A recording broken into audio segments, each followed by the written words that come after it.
Polokwane ke moshate ebile ke toropo e kgolo mo porofenseng fela ya aparetswe ke dikgwetlho di le dintsi tsa loago mo dingwageng tse di sa tswang go feta e ntse e fetogile sentlhaga sa bosenyi gape botlhokatiro bo ile magoletsa ka ntlha fa baagi go ralela porofense ba thologela mo moshate go batla ditiro beng ba di-taxi le barekisi ba mo mebileng ba tlhagisitse matshwenyego a bona. Re a dumela re vote mara ba re direle kudu ana mo moshomong wa rena wa di-taxi mo nke ba tle ka gore tlhokomela ba re tlhokomele a ba ne taba le rena re la ka dustbin re apera dijo gausi le dustbin re kgopela ba ANC ba tla ba re thutse go tlosa dustbin ye.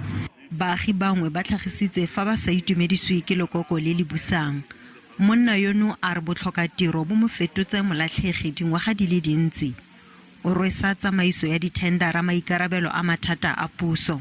a re vote batho ba mengwe 27 re ba voutela ba no re di tlela mo strateng wa tsa sa le ke dula mo strateng ka 94.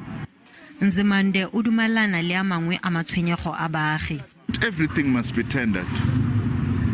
There must be public employment programs. Not everything must be a tender.